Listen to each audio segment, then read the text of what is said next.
Et donc, Camilla, je crois. Là où les psyrs, j'espère bien prononcer, nous présenter une communication intitulée Les dialogismes dans les discours et procédés. Vous savez qu'un autre intervenant. Merci. Bonjour à tous. Je peux partager?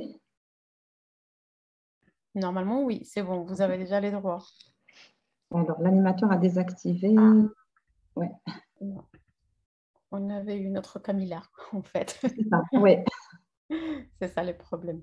Alors, Partage.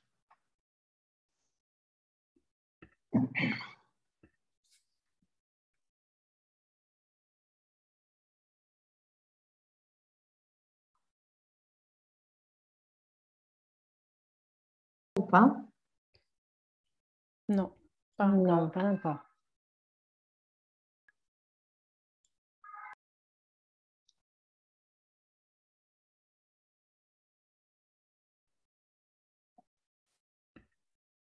Alors,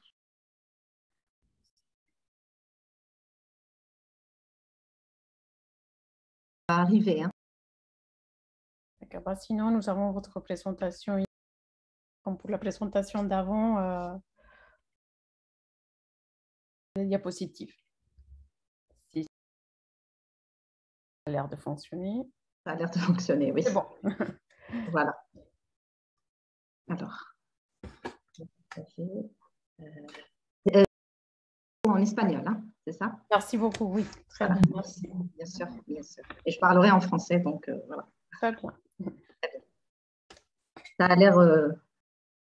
ça va arriver, en fait, je pense, parce que c'est déjà ouvert chez moi. Vous me dites, ça va? C'est bon, on la Oui. voit. On y va. Alors, je présente, bonjour à tous, merci. Je présente une communication intitulée Le dialogisme dans les discours en ligne, analyse et procédés. Et en fait, pour introduire, je dirais que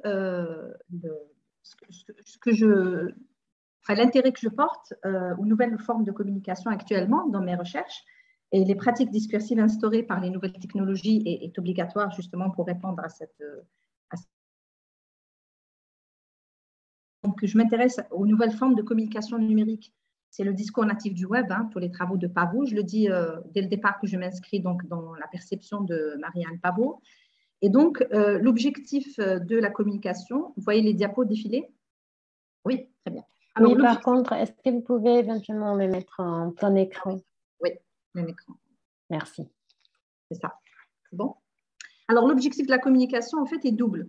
D'abord, bien évidemment, je réponds à l'appel à communication de la journée pour proposer une réflexion surtout méthodologique et théorique sur le dialogisme en ligne et également me situer et participer à l'état d'avancement des recherches sur le discours numérique du web en Algérie. On connaît un peu dans notre communauté les premiers pas, je dirais des pas qui sont un petit peu timides à réorienter et à encourager. Alors, l'état des lieux en Algérie en ce moment pour le discours numérique, c'est que le discours natif du web retient l'attention des chercheurs, hein, notamment en Algérie en ce moment. Les recherches actuelles adoptent cette conversion de l'AD vers l'ADN aux problématiques posées, caractéristiques du discours numérique du web pour deux raisons. En fait, comme tout le monde et comme dans toutes les communautés et tous les chercheurs, ce discours accompagne le développement des moyens de communication et les pratiques langagières qui caractérisent les communautés. Les moments et les événements discursifs, mais vraiment un moment discursif au sens de Sophie Moirand, qui définissent l'actualité sociopolitique des sociétés, sont relayés par les réseaux sociaux, donc qui est un terrain actuellement, un terrain de recherche qui est très intéressant maintenant en Algérie. Alors, la problématique de cette intervention, je cherche à voir et à définir comment et à travers quelle stratégie les locuteurs incorporent dans leur discours d'autres discours qui appartiennent à d'autres sources énonciatives, identifiées ou non par ces mêmes locuteurs. Alors, le fondement théorique et méthodologique, comme je l'avais dit tout à l'heure, je me base sur l'apport de Marianne Pavot, notamment son dictionnaire de 2017, et j'adhère et j'adopte les concepts qu'elle propose. Donc, le discours numérique du web, on l'a défini durant ces 2 journées. L'ensemble des productions langagières produites en ligne dans des dispositifs logiciels d'écriture, ces technodiscours qui doivent être pris et étudiés dans leur environnement écologique. Je passe rapidement parce qu'on l'a vu dans toutes les communications. et dans celle des conférenciers. Alors, on adopte et on défend une écologie post-dualiste, hein, puisqu'on dépasse une approche logocentrée des phénomènes discursifs et on essaie de penser ce rapport entre le linguistique et l'extralinguistique, on allie entre le discursif et le technique. Or, ce qu'on constate actuellement, le constat général des travaux actuels en Algérie, notamment dans les mémoires de master et les thèses de doctorat, c'est qu'il y a une emprise de cette donnée, c'est-à-dire que les corpus sont pris simplement d'Internet, mais on ne fait pas attention à cette jonction du discursif et du technique.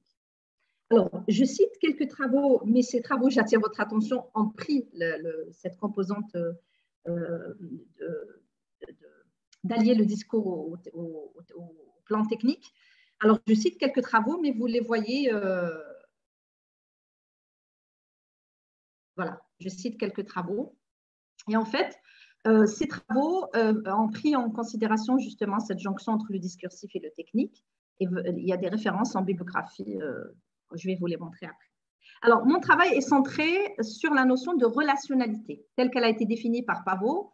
Alors, j'attire l'attention également que je travaille sur le côté technologique simplement, technique on va dire, pas discursif des données. C'est-à-dire que je ne regarde pas le dialogisme dans le discours d'un point de vue, c'est-à-dire pas la composante discursive, mais la composante technologique, voilà, qui accompagne tous les moyens qui accompagnent ce discours du web.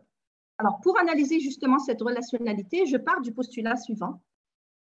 La relationnalité des discours en ligne, elle est matérielle et informatique. En fait, cette relationnalité des énoncés, elle est déjà étudiée dans le cadre de l'analyse du discours à travers tous les concepts qu'on connaît d'intertextualité, de dialogisme, de mémoire discursive, qu'on a l'habitude de travailler dans l'analyse du discours pré-numérique. Et donc, très rapidement, je passe sur les caractéristiques, les 6 caractéristiques du discours numérique qui ont été citées un petit peu par tous les participants, mais aussi dans la conférence de Marianne Pavot. Je retiens celle qui est en rouge, c'est la relationnalité. D'un point de vue matériel, c'est du dialogisme. Les énoncés sont relationnels. C'est une nouvelle vision de la discursivité qu'on essaiera de voir donc, à travers les analyses. Alors, le corpus est construit à partir de 2 situations de crise. La 3e vague de la Covid-19 en Algérie en juillet 2021, suivi des incendies meurtrières en Kabylie en août 2021. Donc, 2 moments discursifs, 2 situations de crise. Alors, le contenu du corpus, c'est un ensemble de posts et de commentaires qui sont diffusés sur 2 pages Facebook entre le 15 juillet et le 15 août. Bien évidemment, je prendrai quelques exemples parce qu'en fait, c'est un corpus très large qui a servi beaucoup d'études, beaucoup de conférences et beaucoup d'articles. Alors, première page, c'est Corona Covid-19 Algérie Information et la 2e page, c'est algérie360.com. C'est un site web d'information. Alors, le genre du corpus, très rapidement, ce sont des posts et des commentaires. Alors, si je travaille, il n'y a pas beaucoup de commentaires, il y a beaucoup plus de posts dans cette étude, dans cette présentation. Alors, ce sont des commentaires plus particulièrement, enfin, si je réponds au classement de Pavot, ce sont des commentaires discursifs, c'est-à-dire que c'est un technodiscours second, parce qu'en fait, ce technodiscours second est l'un des lieux de la relationnalité. Il est métadiscursif identifié par des métadonnées puisqu'il est géré par des boutons répondre et réagir, etc. Donc, il est déjà dialogique. Alors, technique du recueil, je pense que comme un petit peu tout le monde, c'est les captures d'écran pour préserver justement ce caractère composite, parce qu'en fait, on ne peut pas travailler autrement. Méthodologiquement, donc, j'investis des concepts définis par l'ADN, l'analyse des données technodiscursives, mémoire technodiscursive, hypertextualité, traces numériques, redocumentation, donc tous les concepts proposés par Pavot. Alors, pour l'analyse du corpus, je présente d'abord les données et je propose une analyse de la dimension dialogique. Donc, voilà les 2 pages sur lesquelles j'ai travaillé, donc Covid-19, coronavirus et Algérie 360. Ce sont les 2 pages d'où j'ai extrait les données à analyser. Alors, l'exemple 1 et 2, nous avons une capture. Il y a un lien vers la couleur jaune, c'est pour attirer l'attention sur des choses que je commenterai plus tard. Donc, le jaune, là, pour souligner qu'on fait qu'on partage un contenu, il y a des hashtags en bas. Alors, c'est un techno-discours, donc les 2 exemples. Voilà. Ce que Pavot appelle aussi technodiscours apporté, c'est une forme numérique native de discours apporté. C'est le dispositif technologique qui assure la distinction entre les 2 discours, le discours citant et le discours cité. Et donc, on active un outil de partage pour incorporer un discours cité dans un discours citant. Voilà, ça, c'est le principe de cette relationnalité. Alors, il y aurait donc un embarquement des métadonnées, puisque le locuteur scripteur, celui qui partage, qui possède le compte, partage un lien vers un livre dans le premier exemple, vers un live, justement sur YouTube dans le deuxième exemple. Donc, il y a un lien, image, texte, indice technologique, nom du compte du destinataire, le discours destinateur, le discours citant, contour de la photographie, etc., les technosignes, j'aime, partager. En fait, à travers ces opérations, on s'inscrit dans l'imprévisibilité discursive, c'est-à-dire qu'il y a une circulation des technodiscours qui échappe au contrôle du locuteur scripteur sur Internet. Dans l'exemple 3, donc je mets en rouge, on partage un lien vers un article qui parle de Covid-19. Et l'autre exemple, l'exemple 4, prix de Algérie 360, où on a des hashtags, donc témoignages suspects que je vais commenter. L'exemple 5, donc on a des captures qui ont été ajoutées au contenu donc, de ce post pour parler des incendies en Kabylie, en Algérie. Et l'exemple 6, où on a partagé ce qui est en rouge un peu en bas, une vidéo. Voilà. Alors, le commentaire que j'en fais, c'est que les scripteurs partagent avec, bien évidemment, un ordre sémiotique différent, un lien vers soit un article, dans l'exemple 3, donc c'est un contenu scientifique relatif à la COVID-19, soit un hashtag, dans l'exemple 4, donc témoignage suspect avec des hashtags, soit vers un ensemble de photos et de vidéos, l'exemple 5 et 6, ce qui permet justement de relier des événements qui sont devenus maintenant ancrés dans la mémoire des Algériens, c'est-à-dire les incendies en Kabylie avec les images qu'on montre, la crise de l'oxygène qui a accompagné la crise, le pic, la pandémie, la troisième pandémie, la crise d'oxygène dans les hôpitaux algériens en juillet 2021 qui a causé beaucoup de morts, justement. Alors, ça nous permettra donc de parler de la délinéarisation qui désigne donc utilisation d'éléments cliquables dans le fil du discours, tels que les hashtags, les hyperliens, etc.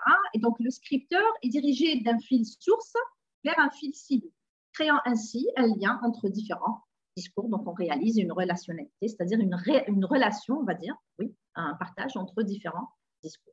Alors, il y aurait donc une délinéarisation visuelle, la couleur du lien qui est introduite dans l'exemple 3, le bleu notamment, une délinéarisation sémiotique à travers la présence d'éléments iconiques, donc dans tous les exemples que j'ai déjà cités, une délinéarisation syntagmatique, dans l'exemple suivant que je vais montrer, voilà l'exemple 7. Et là, c'était les images des inondations, donc vous avez le hashtag en haut, Tizi Ouzou, que je mets en champ. Tizi Ouzou, c'était la ville qui était touchée par ces incendies. Alors, justement de cette délinéarisation syntagmatique découle une délinéarisation énonciative, en fait, parce que le mot cliquable Tizi Ouzou, par exemple, va permettre une sortie du fil du discours et produit une interruption sur le déroulement syntaxique des éléments sur l'axe syntagmatique. Et en fait, on a, voilà, ça, c'est quelques exemples que j'ai pris à partir de cette délinéarisation, à partir du hashtag Tizi Ouzou. Voilà, j'ai pris 2 exemples pour ne pas surcharger. Alors, il y a un lien, le lien, c'est un lien qui est textualisé, puisqu'il possède une fonction syntaxique et technodiscursive. Ceci va assurer une coexistence de plusieurs situations d'énonciation, et donc on arrive à une hétérogénéité techno-discursive. Et là, c'est ce qui nous intéresse, en fait, c'est pour montrer justement cette relation entre les différents discours. Ces stratégies vont également définir ce que Pavot appelle la mémoire technodiscursive. Dans l'exemple 7, le segment Tizi Ouzou qui renvoie au procédé de la mémoire, mais comme on le sait tous, elle parle de mémoire numérique, mémoire métallique, je renvoie aux travaux de Marianne Pavot. Déployer donc cette mémoire discursive, elle est déployée dans les univers connectés qui augmentent les capacités de la mémoire discursive non outillée numériquement. Et en fait, il s'agit d'une investigabilité, une traçabilité du discours, la plurisémioticité des données et leur imprévisibilité, mais là je renvoie aussi aux 6 caractéristiques de tout discours numérique. Ces gestes technodiscursifs, notamment les mots cliquables, lient le discours à un autre. Et en fait, cette mémoire discursive relative aux incendies ou à la crise Covid, à la crise oxygène aussi dans les hôpitaux en Algérie, ne résulte pas de notre interprétation, mais elle est dégagée par la mémorialisation. Donc, ce sont des données qui sont rassemblées à travers les techno-mots qui rappellent, qui font des rappels d'un événement. Et le fait de le partager, c'est qu'il y a un rappel pour justement, parce que ils deviennent des événements qui sont connus, des données qui sont connues. Les métadonnées embarquées donc, assurent la redocumentarisation des énoncés, la date de publication, notamment août 2021, moment de l'événement, le lieu de production, l'adresse IP, etc. C'est ce que Pavot, donc ça va conduire à ce qu'elle appelle une contextualisation réflexive qui est caractéristique justement des systèmes numériques. Alors, pour conclure, je dirais que cette réflexion que je porte sur la dimension relationnelle, sur la relationnalité du discours numérique, montre que les discours numériques, le discours natif du web ou le discours numérique du web, ils sont composites et ils sont également hétérogènes, tant sur et à travers le plan discursif que technologique. En fait, on n'a pas de doute sur le côté sur le plan discursif. Si on analyse la composante discursive, on renvoie à tous les concepts de l'analyse du discours pré-numérique qui nous permet justement d'étudier cette dimension dialogique. Il n'y a pas de doute là-dessus, mais en fait, le côté technologique aussi, ils sont composites. C'est parce qu'ils sont délinéarisés, qu'ils sont partagés à travers la mémoire technodiscursive, ou la délinéarisation, ou la contextualisation réflexive, etc. Ils deviennent donc hétérogènes. Les analyses montrent que ces discours sont augmentés, ils sont délinéarisés, hypertextualisés par l'ajout de contenu, d'images, de textes et à l'aide de technomots. C'est-à-dire que ces ajouts, ils vont permettre justement d'incorporer un discours dans un autre discours. La délinéarisation, la mémoire technodiscursive définissent ce dialogisme, cette relationnalité entre les discours et cette hétérogénéité des données sur le web.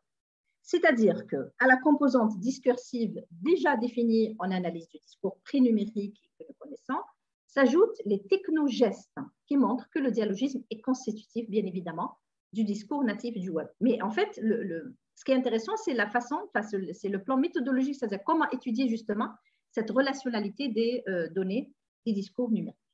Les données numériques sont considérées non pas for corpus, et là j'emprunte le terme à Pirosac, Isabelle Pirosac, ce ne sont pas des données qu'on extrait d'Internet. Internet n'est pas un moyen, donc for corpus, mais as corpus, c'est-à-dire c'est en soi, et ça, je pense qu'on l'a dit à travers les différentes interventions de ces 2 journées, pour arriver à une intelligibilité du sens. Mais en fait, le questionnement, c'est comment cette relationnalité est définie, à travers quels éléments et comment on peut l'étudier. Voilà, c'est une réflexion plutôt d'ordre méthodologique pour dire si la relationnalité, quelque part, on définit le dialogisme à travers cette dimension relationnelle entre les discours et à travers toutes ces stratégies techno-langage. Voilà, je vous partage, voilà, ça c'était la dernière diapo justement je vous partage la bibliographie pour les travaux, notamment les travaux que j'ai pu réunir, travaux des Algériens qui portent justement sur les discours natifs du web et qui sont prometteurs à mon sens, mais qu'il faudra peut-être encourager et qu'il faudra justement développer pour définir, on va dire, travailler beaucoup sur plusieurs corpus. Et surtout, en fait, le constat qui m'a justement intéressée, c'est qu'on a laissé de côté cette fusion qui est obligatoire et qui définit tout discours natif, cette fusion entre le discursif et le techno-langage. Voilà les travaux, cette bibliographie, les travaux de Achour, Basliman Khannour, Bourdèche, Chibli, Tabataoul, Moulouah, etc. Voilà. Que je pourrais vous partager. Voilà, je vous remercie de votre attention. Merci beaucoup Camilla pour votre intervention, pour tenir bien dans les temps. Oui. Donc, on va sans plus attendre, on va donner la parole au public pour les questions, que ce soit pour Camilla, pues pasamos al momento de la discusión para las preguntas que puedan tener también para Marta o para Camila. Entonces, la palabra es del público.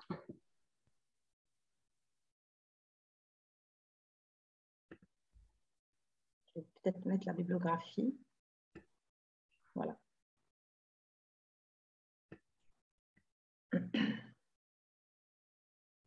Je pense que le public commence à être fatigué. Oui, c'est la fin. C'est la fin. Bueno, si no, pues tengo una pregunta, pero pues espero un rato para el público.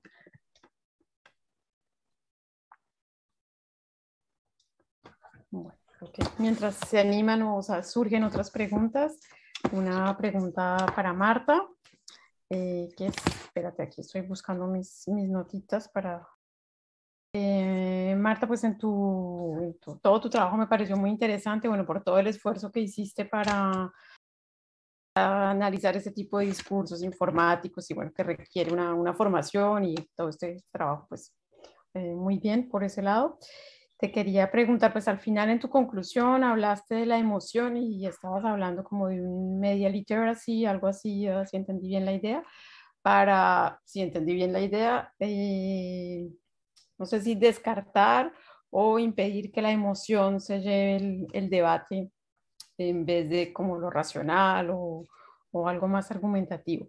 Entonces, pues te quería pedir un poco para que pues, si puedes profundizar un poquito en dos sentidos. Una idea que me surge es que, bueno, pues como decía un colega mexicano, que no recuerdo el nombre en un coloquio, por unas cuantas décadas pensamos que el ser humano era un ser racional dotado de emociones y que las emociones estorbaban, pero pues que nos damos cuenta que más bien somos seres emocionales dotados de razón y que hay que darle valor y reconocer pues las emociones, eso por un lado.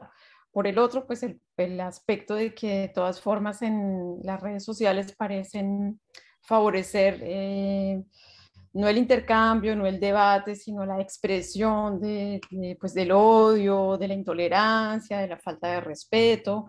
Entonces, bueno, te quería como preguntar cuál es tu posición frente a la emoción en general pues en la comunicación política y al manejo o al estudio que se le pueda dar a esta, especialmente en los discursos digitales. Okay. Bueno, inicialmente sí debo reconocer que, bueno, el tiempo ahí, por eso les mandé la diapositiva para que miraran unos detalles del final, en la que yo menciono la necesidad de una audiencia, valga la redundancia, una audiencia informada para que tome decisiones informadas también, porque el problema acá no solo la polarización se da por la emocionalidad, que es lo primero que aprovechan y capitalizan, ¿verdad? Un sector específico de la comunidad, en este caso los del no, pero que en cualquier momento puede ser cualquiera. Simplemente hay dos fracciones y el que quiera capitalizar para un lado o para el otro hace uso de las emociones con el uso de las hipérboles, la cantidad de información que atente contra lo que más le duele al ser humano, que son su seguridad. Y por ahí, entonces, la emocionalidad se relaciona con la desinformación, porque si tú le apelas a la información, tú le tienes que dar argumentos de la situación que debe estar pasando.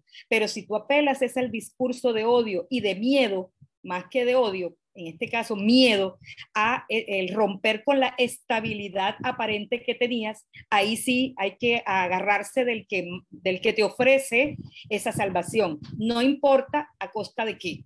Entonces nosotros somos seres que marcamos, sí, la razón nos ha hecho evolucionar y estamos donde estamos por el desarrollo cerebral, evolutivo, intelectual, que se ha estudiado muy bien, pero ante todo somos humanos. Y lo humano, el ser persona, el ser vivo, nos mueve todavía mucho la emocionalidad y el instinto de conservación, ese instinto de supervivencia que el cerebro límbico cuando estás en apuro, en peligro, te dice atento, atento, atento y te hace reaccionar. Entonces, la reacción es está amarrado con la emoción, mientras que la respuesta está amarrada con la razón. Entonces, cuando el cerebro límbico siente que hay miedo, te hace reaccionar. Entonces, eso, que ya está estudiado por la psicología y la neurolingüística, se aprovecha, en este caso, en una estrategia comunicativa para capitalizar para un lado o para el otro estos mercados de lealtades, que es como se llama en teoría en comunicación, ¿verdad? Estos mercados de lealtades para un lado o para el otro. Y lo que hablo yo no es que sea posible a través de alfabetización mediática e informacional evitarlo. no, porque eso está con nosotros y hace parte de nuestro ADN y nada que hacer ahí. Lo que sí se puede hacer es que así como aprendimos cada uno a entender los medios, aprendamos también estas nuevas plataformas, estas multiplataformas que nos está ofreciendo la tecnología. Y así como hubo soponcios cuando los hermanos Lumière presentaron el Arrêt du train à la gare, pues ahora no nos esté llevando la emoción, sino que entendamos que eso es una proyección, cómo funciona, la estroboscopia y demás. Bueno, ahora nos toca entender es cómo se tramita el discurso, cómo se utiliza, develar un poco esa situación para que la gente comprenda y ya decida, pero decida por su razonamiento, por su argumentación y no por la emoción que le produjo de primera instancia esa situación. A eso me refiero con la alfabetización. Creo que eso es lo que toca seguir haciendo, porque el evitar la desinformación, hay N formas de hacer chequeo. Realmente, si hay periodismo verdadero, no debe haber desinformación, pero como ahora somos prosumidores, no solo los periodistas son los que nos dan la información ya, sino que también cada uno desde su espacio de Twitter y sobre todo desde el incógnito, ¿no? Mira que hay cuántas redes falsas, cuántos perfiles falsos, y de esos perfiles es que se agarran uno para esconder la verdad y utilizar esa máscara para decirnos lo que quiera. Se pueden comprar seguidores, se pueden marcar las granjas, ¿verdad? Los bots, o sea, en informática hay N cosas para utilizarlas en favor del mercado de lealtades. Y las redes sociales, especialmente las Facebook, Instagram, todas estas que tienen amigos, ¿verdad? Lo que favorecen es la cámara de eco, el comité de aplausos. Pero Twitter es un microblog, por lo tanto es más parecido a un medio, es un medio social más que una red social, y ahí entonces la gente se está informando y por ahí es donde se está yendo la desinformación y causando estos grandes problemas, sobre todo a nivel político. Y nosotros nos estamos abocando a más de una. O sea, ejemplos se han estudiado frente a las elecciones, y esto del plebiscito es una elección, pero cada vez que nosotros tomamos una decisión es una elección.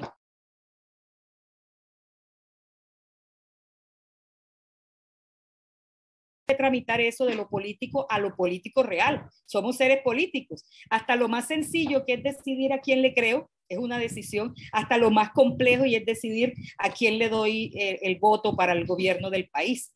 Entonces, todo eso se puede tramitar pienso, con la alfabetización audiovisual y siguiendo nuestra línea, ¿no? Que no solo nos quedemos, que no es malo, en el análisis de los discursos, desde lo lingüístico, desde lo morfológico, desde lo ensayístico que podemos lograr, porque sigue siendo súper valioso trabajarle a lo etnográfico, a lo cualitativo, pero como es tan grande el volumen de información, pues ya tenemos que meternos también a trabajarle al Big Data y a mirar cómo nos ayudamos con esto tecnologías, ¿no? Que prueba fehaciente se puede, hasta esta edad, en el 5º piso, aprender a programar.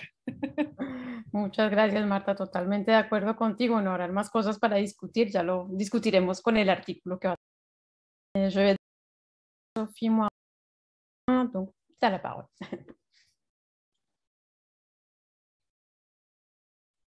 Ton micro. Voilà, oui, alors j'ai trouvé ces deux communications tout à fait intéressantes, très différentes, d'accord, et tout à fait intéressantes. Alors j'aurais 2 petites questions. Alors une première, et puis je vais vous dire les 2 poses. Hein. Savoir la différence émotion.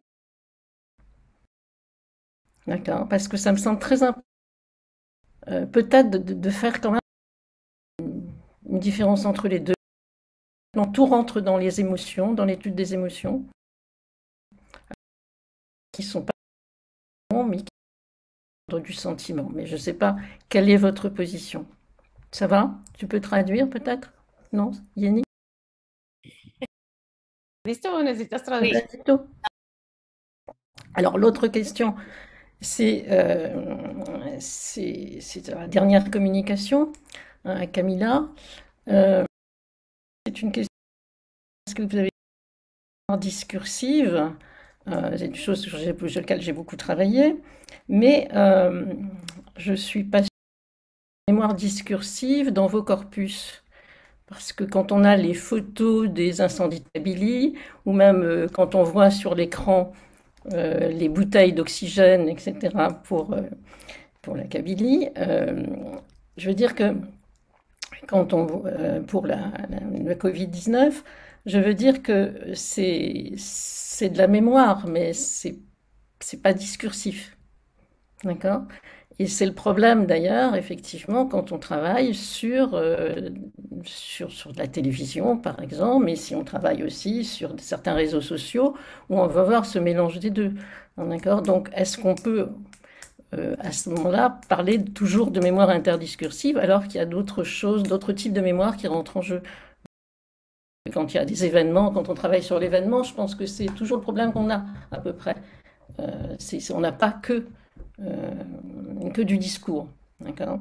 Donc, c'est là où ça me gêne un peu de parler de mémoire discursive de manière générale, comme si on n'avait que du discours. Et je sais bien qu'on pourrait dire que le verbal est aussi du discursif, mais enfin, bon, c'est un peu léger et rapide à mon avis. Je pense que voilà, c'est des deux questions. Donc.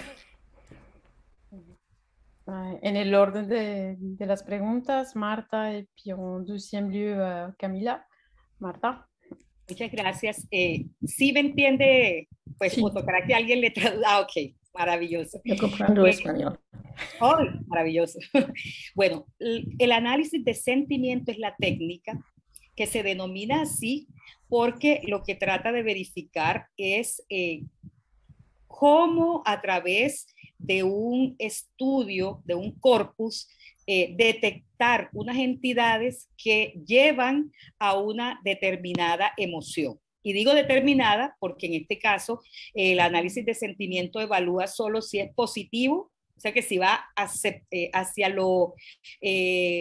los atributos positivos o atributos negativos frente a una determinada área, en este caso las palabras relacionadas con la paz, el plebiscito y la paz. Hay que determinar que cuando se hace análisis de sentimientos se trabaja con unas palabras determinadas, un directorio, por eso se llama análisis de sentimiento, pero cuando nosotros hacemos ya el análisis completo de sentimiento y relacionamos con las emociones, nos basamos en la respuesta a nivel neuroquímico, cerebral, que da el cuerpo estímulo, que en este caso fueron las palabras.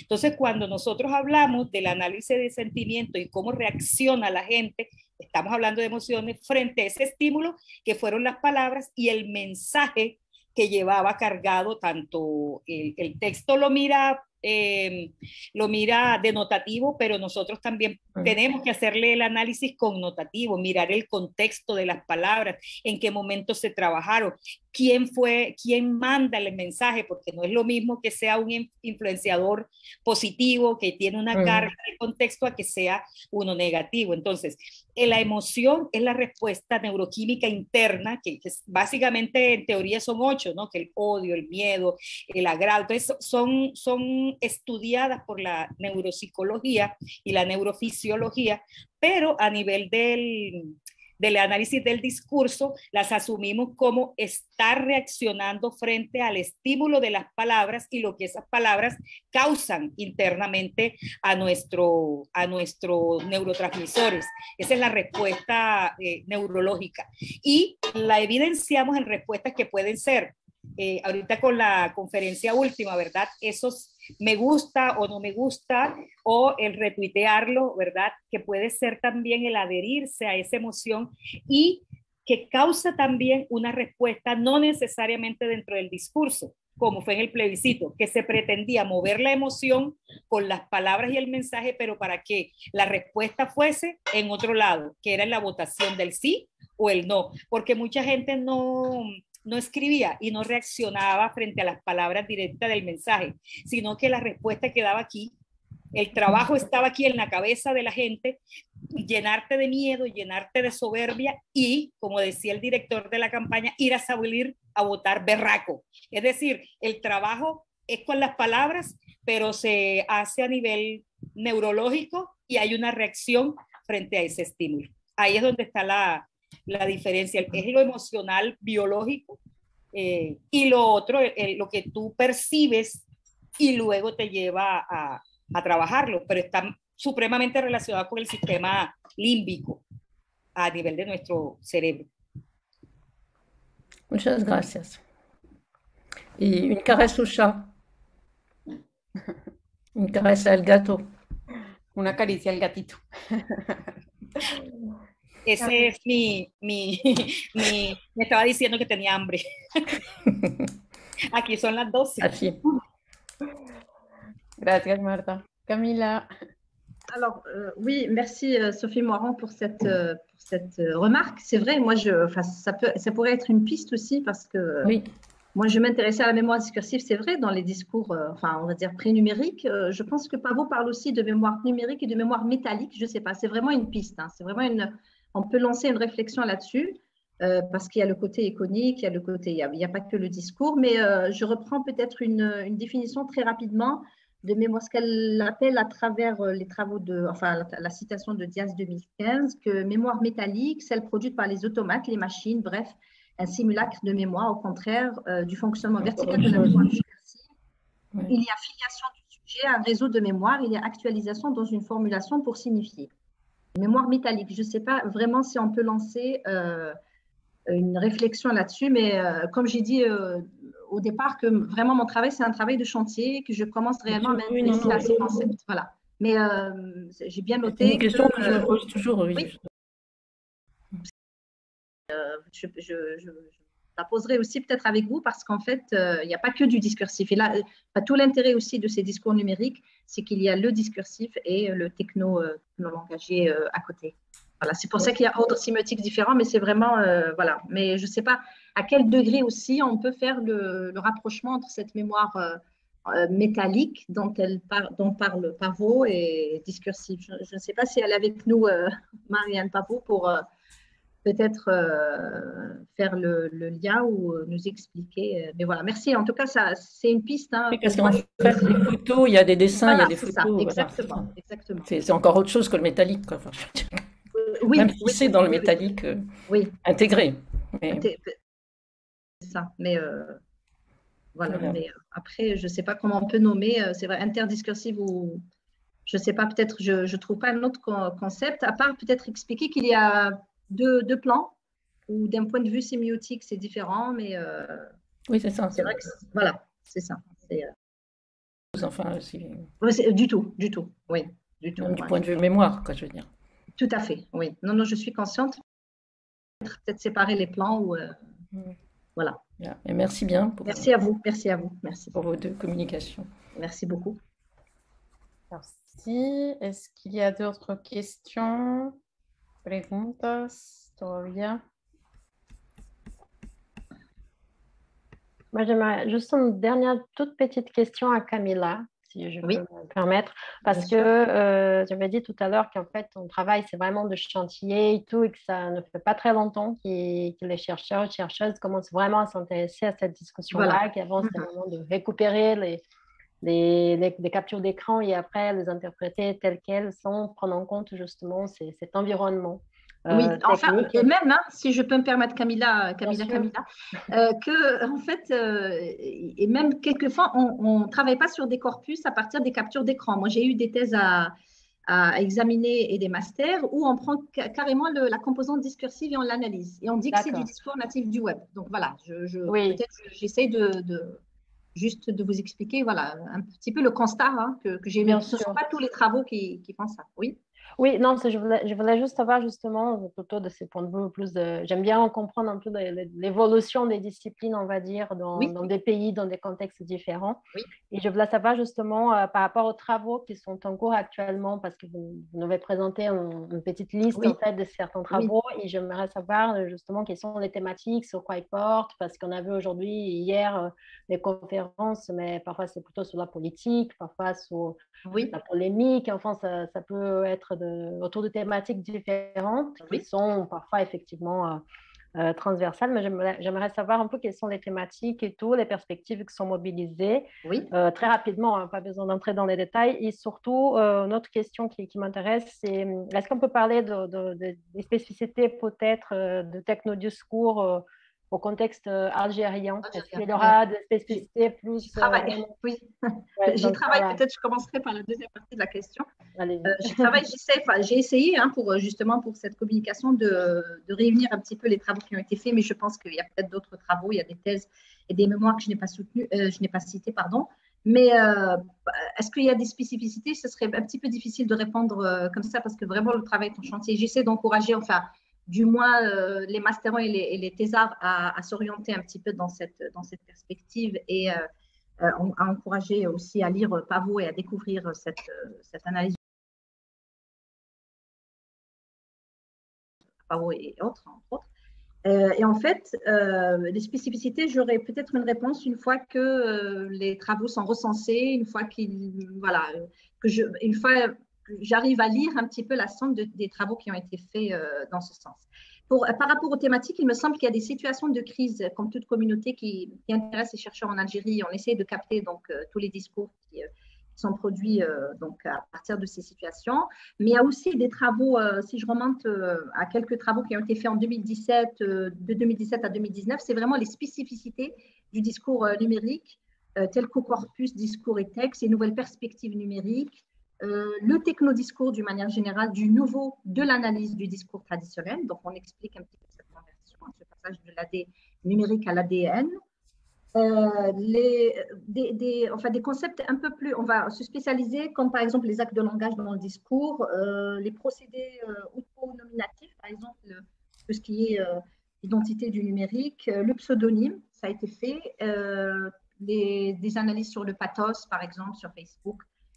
Il me semble qu'il y a des travaux qui s'orientent vers des caractéristiques, mais je pense qu'on arrivera aussi à c'est vraiment une piste très intéressante, j'y travaille, à les mettre de côté, mais aussi tous les concepts qui ont été mobilisés. Mais il me semble, hein, vraiment, je dis ça avec beaucoup de prudence, que les situations de crise, ce qu'on appelle aussi, ce qu'on a appelé, et ce qu'on continue à appeler les moments discursifs, ils continuent à attirer les chercheurs. Et que Marianne Pavot le disait hier, c'est que Facebook c'est très simple comme étant une source, on va dire, une interface sur laquelle on travaille et on a des posts et des commentaires, donc on a tous les discours qui sont réunis et qu'on peut analyser. Mais il me semble que c'est pour répondre à votre question, qu'il y a des événements tels que les incendies en Kabylie ou le Hirak, par exemple, c'était le mouvement de la révolution. Le Hirak, oui, ça a attiré beaucoup, beaucoup de monde. Moi, j'ai eu l'occasion de travailler sur les chansons, sur la dimension, sur les chants. Et il y a un doctorat qui est fait, justement, la doctorante, elle est là, c'est Haït Boujbara,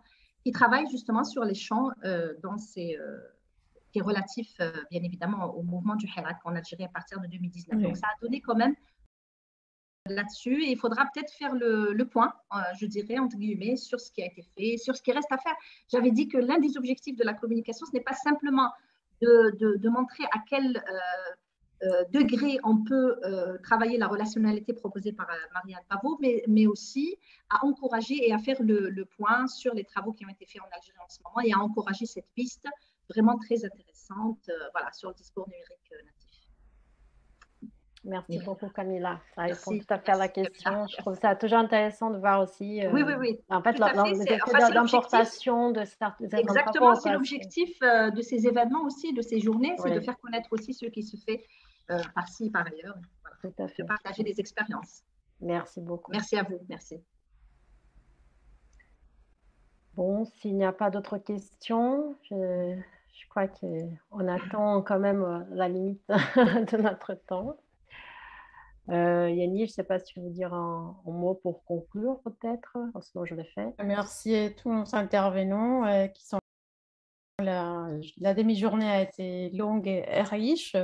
Pour les intervenants, donc on reviendra avec vous prochainement pour les consignes pour la publication. On espère que vous acceptez des donc ça, dans les semaines à venir, vous aurez plus d'informations. Sinon, je